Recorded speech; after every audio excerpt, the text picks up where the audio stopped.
Daydream anticipazione episodio 84. Jean, stanco dalle bugie, si fida solo di Sanem. In questa puntata, in azienda, durante i festeggiamenti per il fidanzamento di Leila e Osman, Deren riferisce allarmata a Jean che Fabri ha annunciato il lancio del suo nuovo profumo con lo slogan rubato a Sanem. Jean va su tutte le furie e promette di scovare i responsabili di tutto, ma intanto Fabri fa recapitare in ufficio l'invito al lancio del profumo con allegato un campioncino. Poco dopo Jean si appresta a odorare la fragranza spruzzata sul suo polso. Forte è la tensione e significativi sono gli sguardi tra Sanem, Leila e Mirre che sono a conoscenza che il profumo è quello di Sanem. Ma il profumo recapitato non è quello di Sanem, è un profumo ordinario e sia Sanem che Jean rimangono colpiti da questo.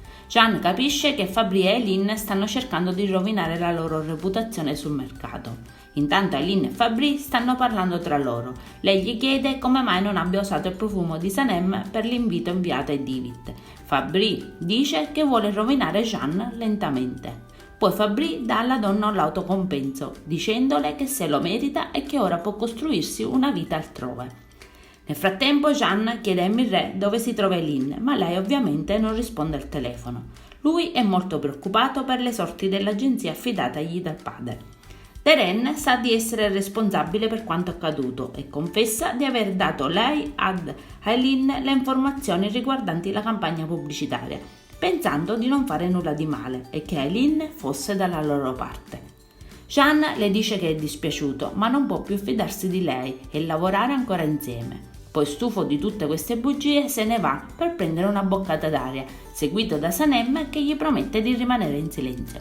Jean e Sanem si spostano sul molo, dove condividono alcuni momenti felici e spensierati. Scattano foto e si coccolano. Lui si mette addirittura ad aiutare un pescatore e lei gli fa delle foto. Mentre sono lì insieme, Sanem pensa di dovergli rivelare la verità al più presto e Jean le dice che vorrebbe sapere cosa le stia passando per la testa. Intanto in ufficio Mirre e Leila parlano di Eileen nell'ufficio di lui. Lei gli parla di Eileen che è la sua ragazza, ma lui le conferma che hanno rotto e non stanno più insieme.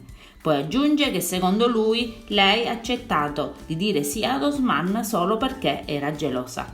Ma il discorso viene interrotto proprio dall'arrivo di Osman e Leila lo invita a prendere un caffè insieme. Intanto Jean e Sanem si siedono in un locale a parlare.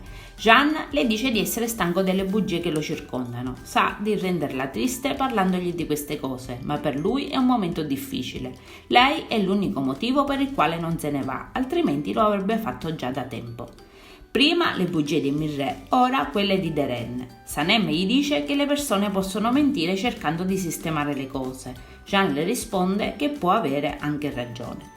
Sanem cerca di rassicurarlo. Jean poi aggiunge che vorrebbe stare lontano dall'agenzia, che ha bisogno di pensare, che ha bisogno di lei e sa che gli è sempre accanto.